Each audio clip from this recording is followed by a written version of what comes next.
You're a wizard, Harry. It does not do to dwell on dreams and forget to live. I can tell you how to bottle fame, brew glory, and even put a stopper in death. It takes a great deal of bravery to stand up to your enemies, but a great deal more to stand up to your friends. Hey everyone, welcome to Hogwarts, a podcast. Hey everyone, welcome to Hogwarts, a podcast. We are going over chapter 16, Through the Trap Door. It's kind of a big chapter. Again, you might recognize this person. She did the last couple of episodes. I'm back so soon. Yeah. Was not expecting that. Just keep rolling. Keep rolling. It's all good. It's Elizabeth, if you didn't know. Yes. You'll recognize her by her laugh, I'm sure, at some point. But, big chapter. Mm-hmm. We're nearing the end of book one. Kind of some important stuff happens, I guess. There are so many cool things that happen in this chapter. There really are. Where do you want to start? Let's start with Hagrid. Okay. And Harry's just the nagging sensation, that thought that I've missed something. And I gotta figure out what it is. And of course Hermione and Ron are both like, oh, it's just finals, it's whatever. And he comes to the realization that it was just way too convenient for Hagrid to be offered the dragon egg, which we've talked about before. Does it seem to you like it just popped out of nowhere with that thought? Yeah, it doesn't surprise me that the thought occurred to him, but it does surprise me it occurs to him this late in the process. Yeah. Like, I feel like that thought should have occurred a little while ago. Right? Yeah. Months later, just suddenly like, oh my god, how did I miss it? Well, you get distracted by the coolness of a dragon egg, and then you forget, just like Hagrid, you forget the logic behind it. True. But, I don't know. Yes, it does seem a little odd that out of nowhere, he seems to have this. To some degree, it shot. kind of seems a little bit like J.K. Rowling just being like, okay, we gotta finish the book, so here's the next plot point that we gotta get to. Go in the plot convenience route. A little bit. Okay. But it does reveal more about that night in Hogshead, where Hagrid met the stranger with the dragon's egg. And, of course, Hagrid has his one of many, many times where he has revealed too much information, which I put in my notes, that Hagrid is like the Tom Holland of spoilers. There you go, for you MCU fans out there. He just can't help himself. He said how you just play a little bit of music to Fluffy, and he will fall straight to sleep, which kind of course, reminds me of Greek mythology. You have Orpheus, that's how he got past Cerberus. He played some music, and he was able to sneak past him to the underworld. But it just comes out of nowhere. And of course, the three are just horror struck at this idea, because that means the person trying to steal the stone is going to steal the stone. They have the knowledge. Technically, they've had the knowledge for, some time now, but now this means go after the stone right now, because now is the time to do it, I guess. Harry gets super aggressive. Yeah. His rant that he has, I'm like, whoa, Harry, like, you need to just dial it. You're at like a 12. You could just dial it down to like a 4. It gets to where he wants to go. Right. They buy into his very emotional argument. I mean, he's like, I could die. Voldemort could come back. House points won't matter. The rules won't matter, Hermione. Finals won't matter. We could be dead. It's a bit dramatic. He's not wrong, but yes, it's very much dramatic. But it gets the job done. Yeah, so it's they all very agree. effective. Which I do love how, he's immediately like, oh, you guys want to help me? And Hermione's like, how else do you think you're going to get the stone? Without us, you need our help. And he does. He desperately needs their help. If you've been listening to some of our episodes, I've had some issues with... This seems super dangerous. A lot of this stuff that's going on right now for an 11-year-old child seems above their head a little bit. Uh-huh. And our wonderful correspondent, Anna, has kept coming at me on Twitter, and recently she just said that Elizabeth and I are true Ravenclaws because we're thinking about this too analytically. Anna, that comment made me laugh so much. Yes. Thank you for that. Yeah. She's not wrong. But and we're thinking too analytically about this, about how we're so involved that 11-year-old is doing. I get that. Fine. It's a story. It's a book. I understand. But also, there's no way a first year should be able to do what they're about to go do. Oh, no. I mean, they're 11 years old. They don't They know could die. anything yet, really. No, they have 1 year of magic. Yes. And granted, they have the best student of their year helping them out. But still, there's advanced magic here that... And they don't fully know what they're getting themselves into at this point either. Right. They have no idea. So just the thought that you assume each one of the heads of houses have set up a obstacle for you. Right. That should be daunting enough where you're like, I don't know if I could do that. Especially since you know those professors aggressive. and you've seen the magic they're capable of, and you're like, okay, that's just them teaching me. What have they set up for someone who they don't want to succeed? Yeah. It's going to be extreme. And a lot of the obstacles they do face are ones that could easily result in death. The first two, I guess, right off the bat, are ones that are meant to kill you. Yeah. And I'd say okay, do we want to go straight to the obstacles? we can go straight to the obstacles. Okay, so you can run through each one that we have. So Fluffy is obviously the first line of defense, which is from Hagrid, and obviously that's a large 3-headed dog that has no qualms about tearing you to shreds. You could die at that one. Yes. Yeah. Then the second one is a very dangerous plant from Professor Sprout. Devil's Snare. The Devil's Snare. You could die at that one too. Which, I mean, literally by the name, Devil's Snare, it snares you and will try to kill you. So there's that. Mm-hmm. Flitwicks is the third one with flying keys. It's not so much a deadly thing. It's more of a puzzle trick you kind of thing. And take a lot of time. It requires a little bit of skill in multiple areas, a little bit of deducing to try to figure out which key works on the lock, and then you got to get the brooms, and then you have to be competent on a broom. So there's a lot going on, but I think relatively safe. Yeah. So, and then Wizard Chess is the fourth one from McGonagall, which incorporates a couple of things. It's a wizard's chess, so it's automatically a more violent version of the game. Do you think that one of those white pieces could have killed you if they knocked For you out? sure. Yeah. Oh, yeah.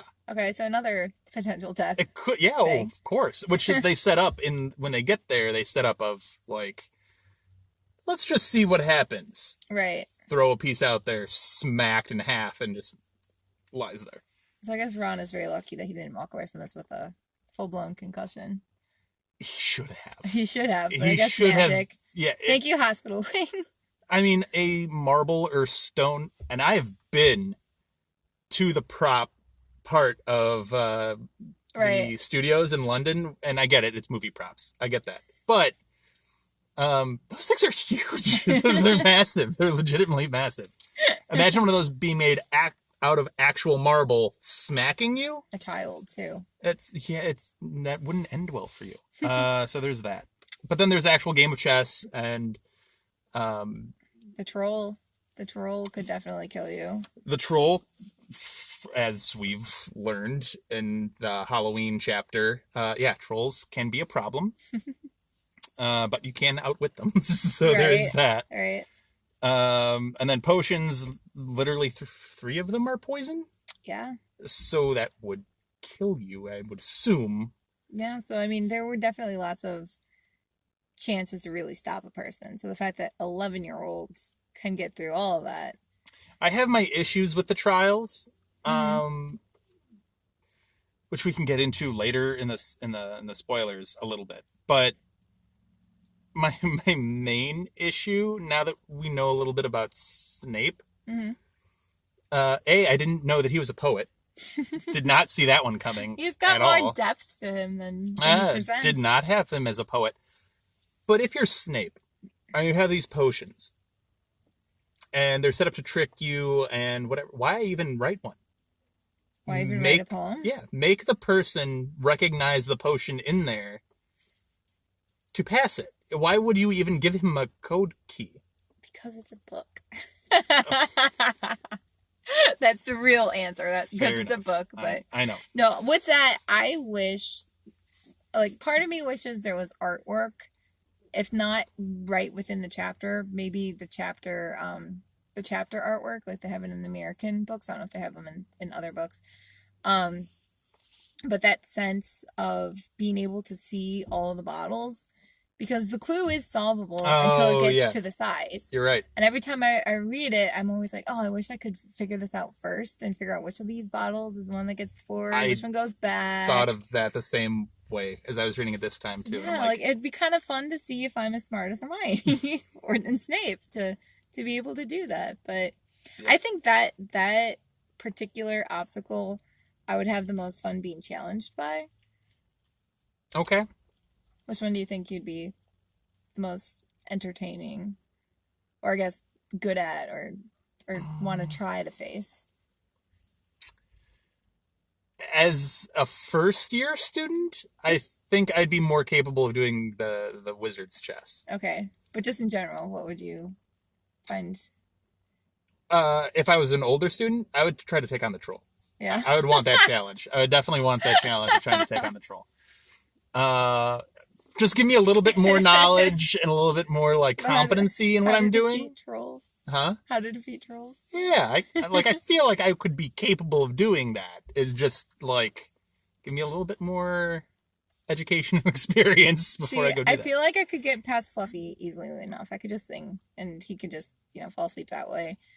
I think Flitwick's. Well, let's be real. Harry doesn't exactly play a Mozart opera here. He's probably got one of those I know it's a flute that Hagrid made him. It's a flute, but I'm guessing it's probably a recorder more because flutes are difficult to play. I've tried and I can't do it. I play trumpet, but not flute.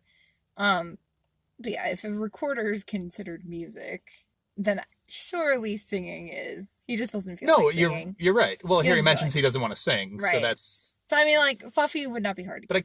Fluffy's very much like Hagrid. He also went down real quick. Okay, pause on that. Okay. Right? So, Fluffy is very much like Hagrid, which makes sense. They're both so intimidating looking. Mm-hmm. Yeah. But they're just so easy. They're little, fluffs. Little fluffies. Right? You can just easily get past them. So, that one, I could easily do. The other one I think would be interesting to try. I think it'd be decent with finding the correct key in Flitwick's, because I feel like I'm fairly observant and trying to figure out which one. Catching it would be the challenge. I would be Hermione on the broom. See, I don't know. I have such a hard time figuring out how I would be on a broom. I'd either be very, very good at it or very, very bad at it.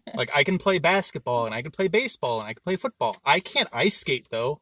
I can't do that. So there's athletic things that I cannot do. Right. Where does broom flying fall in that? I don't know. So yeah, that would be an interesting one. It'd be interesting to try, yeah. Especially if it was just for fun and not there's a life and death situation at risk here. It could just be fun to have some hours and just try to mess around in that room.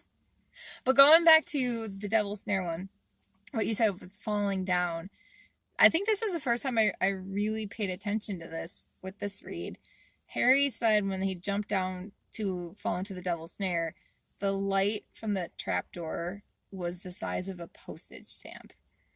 And that is tiny. I've never really thought before just how far they fall. Well, Hermione said they must be miles beneath the school, which beneath the school, that's a heck of a fall. That's a big fall. I don't care what you're landing on. That's a long fall. Okay, so one, there has to be a ridiculous amount of Devil's Snare to pad that fall. I would think there would be. Two, part of me wonders if there's some magical aspect to slow them down, because just that fall alone should have been enough to kill you. And then 3, I was just thinking about how just the mechanics of all the chambers that they're going through right now. Because this is the 3rd floor corridor where the door is locked to get to Fluffy. So they had to do some hardcore magical reconstruction to Hogwarts just to have it fall miles down. Either that or they just closed off classrooms on every floor. And maybe the doors to those classrooms just pretended to be walls that year or something, so no one goes in. Could be something along the lines of, you magically make it seem that way. Yeah. Like, it's just such a longer fall. Like, it could be just a quirk of magic. Like, you just fall down, like, one floor. Yeah. And then But it that's seems like it's a long way, and then the Yeah. entrance is so far above you, but it's really not, but it is. So there's, like, that intimidation factor, I Yeah, guess. yeah. I've never caught the word postage stamp before with my reads. I don't know why I didn't catch that. I just caught the registered with me. Miles description of it. I'm like, that's a lot. It's hard to, like, just visualize, but when you think about it, it's just like, oh my gosh, Yeah. they fell and fell. It's like Loki falling in Ragnarok. Yeah. Wow. 2 Marvel references early on. Look at that. I've been falling for 30 minutes. Yes. No, I agree with you. That's almost as dangerous as the devil's snare that they jump into. Yeah, So, yeah. Wizard's Chess is also interesting to me because I feel like out of all of the obstacles, that is the biggest, like, time waster. You know, to It can be, keep yeah. you from it, especially if you don't know what you're doing, which does make me wonder, like, what would happen? Because I don't play chess, and what would happen if I tried to, and I made mistakes because I don't know the rules? Like, would they automatically come after me and just smack me to the ground because I made an illegal move? you just have, like, one of the chess pieces explain to you how to play. Yes, please really tell quick. me. Please tell me how to play. Like, I know the chess pieces I will think talk to Harry Those and Ron when ones, because they don't have faces, though. The white ones don't. The black ones do. So if you had, like, if you tried to move a pawn incorrectly or a bishop incorrectly, Maybe I'd there'd assume, be like a loud noise. It's just like, ah, can't do that. I'd assume they just wouldn't move. Probably. And nothing but would what just would happen happen. if, like, you tried to move? You know? Oh, and you moved in, nothing would probably happen if you moved incorrectly. They'd just be like, no, that's wrong. Yeah. Go back. I would assume that's how that would roll. Maybe the queen would just, like, stare blankly at you and just be super intimidating, like a horror movie. The king just tapping his sword on the on the board. Yeah. So there's a lot of different trials. They're obviously all set up where these students are capable. Mm-hmm. Did you ever think that, like, McGonagall or Flitwick, after this whole thing, is just sitting there going, like, an 11-year-old just got past my wizard's chess. An 11-year-old just got past my charm. I'd both be, like, super intimidated and surprised and also proud, but also just like, gosh, No, darn I'd it. be upset. I'd be like, well, I should have done something drastically more difficult, clearly. I in do this have chapter. one little note about Quirrells, though. This troll has been living under Mhm. the school this entire time. I want to know if anyone's taking care of it. Like, what do the trolls need to stay entertained and fed and... Entertained, I don't know. I don't know. I would assume... Like, it seems kind of cruel of Quirrell, which, I mean, of course, it makes sense, but to just put a living creature down in this chamber that people are not technically the supposed to food get at the to. feast just appear and disappear. Maybe you just have the food one of those. appear and disappear, and that's that. I don't know. I've just never really thought about the troll before, other than it's just, it's dead, which is nice for them, and of course it smells terrible, but it just makes me wonder what else was in that room if the troll has been living here all year long. So there's a lot going on with the trials. And there's a big, of course, cliffhanger of, who is, like you said, in Dumbledore's chamber of this. Yes. But we cannot forget about Neville and his big moment in this chapter. Yeah, it's been building the entire book. Mm-hmm. And he's getting a little bit more sure of himself, a little bit more sure, and that's been a big part due to Ron, really. Right. More than any other. Right. Just kind of nudging him and poking him and getting him to be more self-confident, and then it almost backfires on them.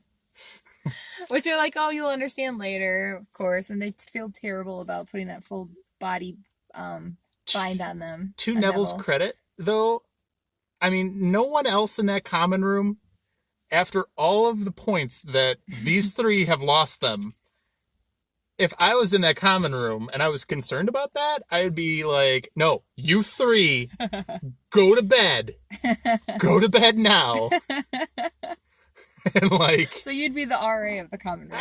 Why would you let them be the last three? You know they're going to do something, right? Like, that's why Neville's got brains, too. I'm just saying. Neville's on it. But it shows a great bravery on his part. It Because does, that is very hard to have to stand up to your friends like that. It's the hardest. Mm-hmm. So, no, Neville did great. And Harry, speaking of Neville's intelligence to stick around until those three are gone, and his bravery, Harry, you're incredibly brave. Mm-hmm. Insanely brave. But my goodness. I think it's more his sense of what's right and what's wrong and what needs to happen. I mean, he thinks he is the only person who recognizes that the stone is going to be stolen. And Ron and Hermione, of course, know only because he's told them, and then they've been along for the ride. But I think he's just like, I mean, already he has a hero complex. He has to go save the day. Yeah. And it's his job to save the day. And, I mean, yes, good thing that he did, but it's very much the Gryffindor in him. This is the right thing to do, so I have to do it. That's a good way to get yourself killed very easily. And again, that's what Anna means by the I know, Ravenclaw. this is exactly what she means by this. Fair, and I'm not saying she's wrong. She's 100% right. But it's like, come on, man. Like, really, you think...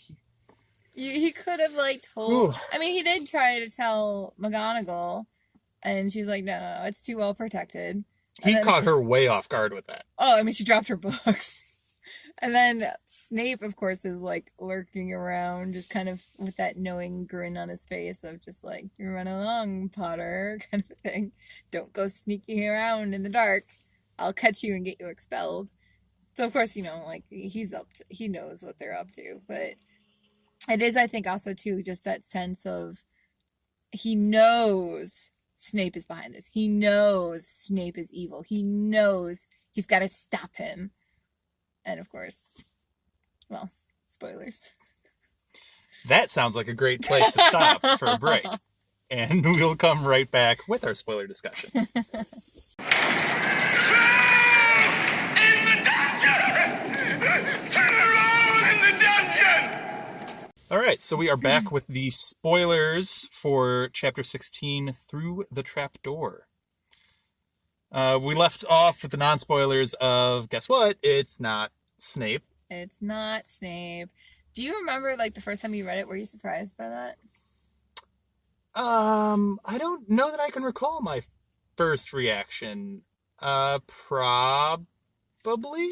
I can't remember mine either. I was probably surprised. I feel like I just read it so quickly. I mean, they that I set couldn't Snape up to process be it. that guy Yeah. so much. Right.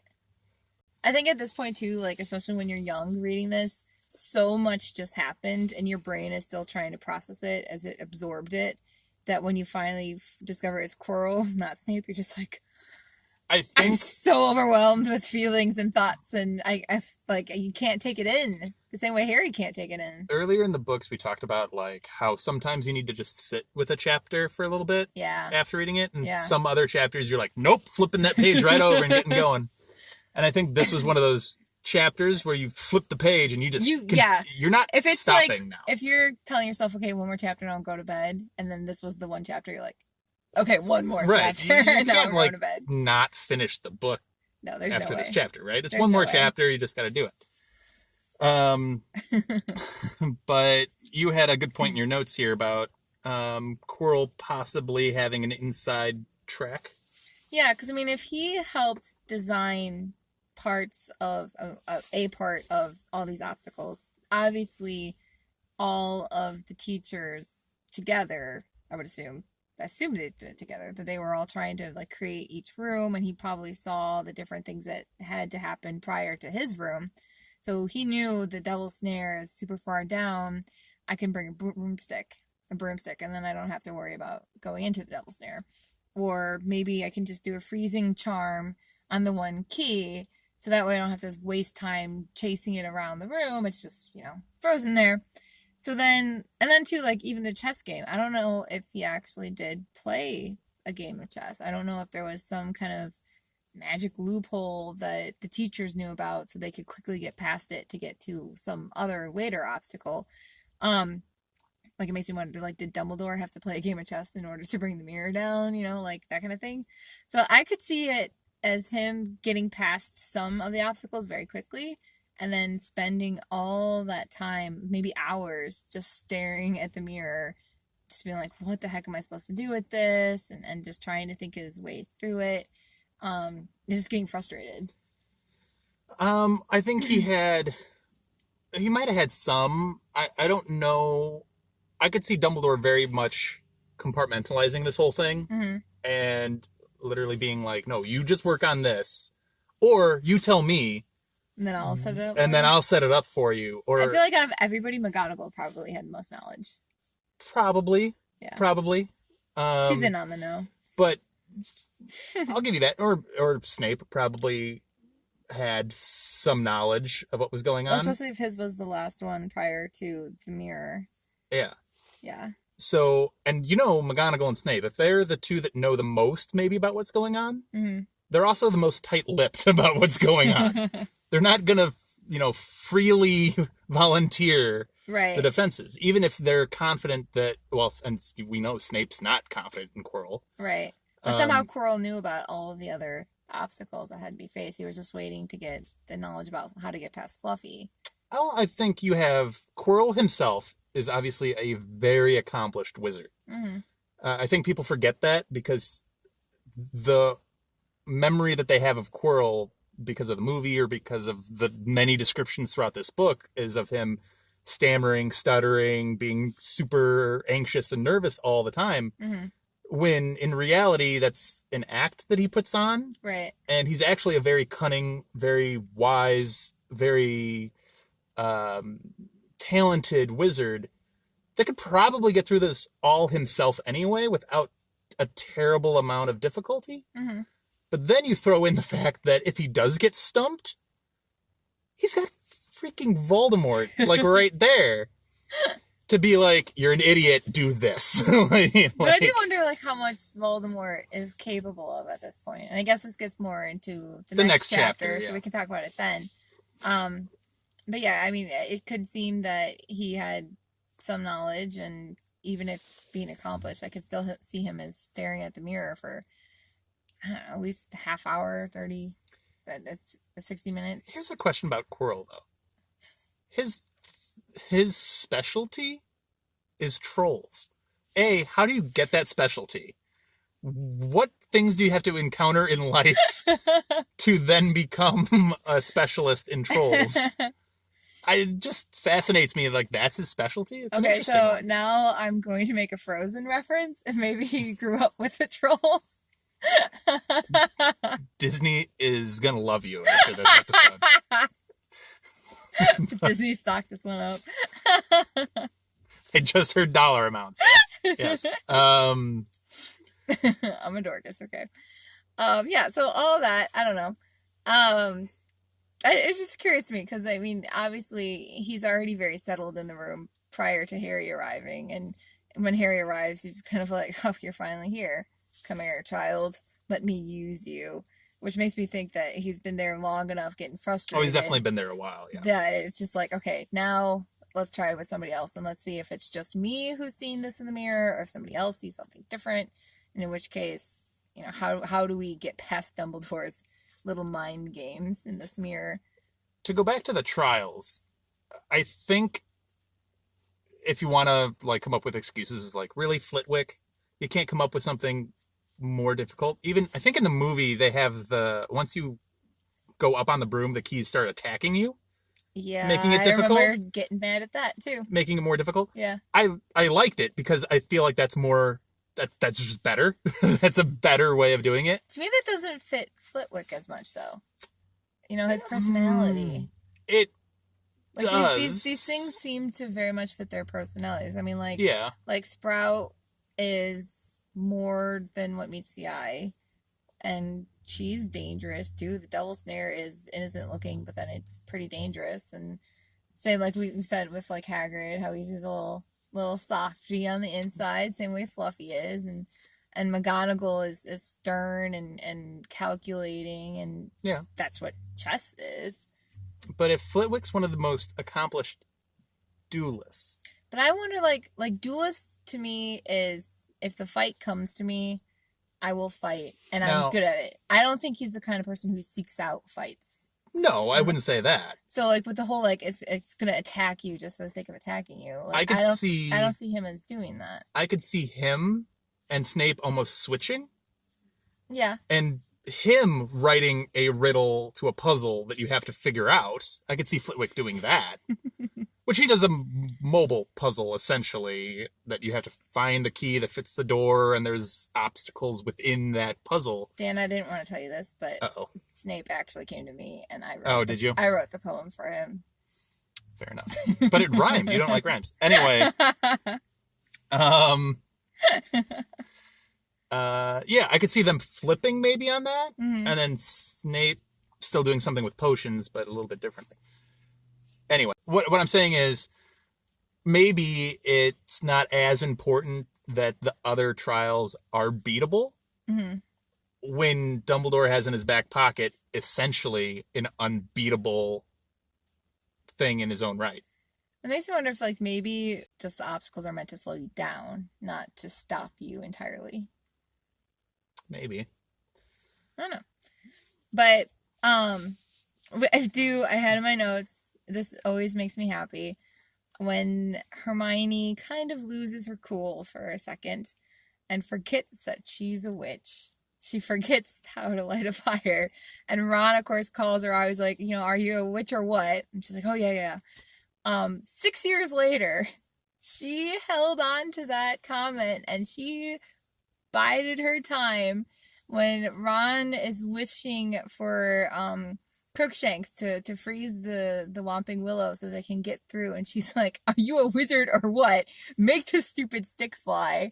Like, she's been holding on to this, and I could just feel her satisfaction come across on the page. Just, I got my moment. Finally, Ron, you idiot. You said I wasn't a witch. I didn't remember I was a witch. Yeah, okay.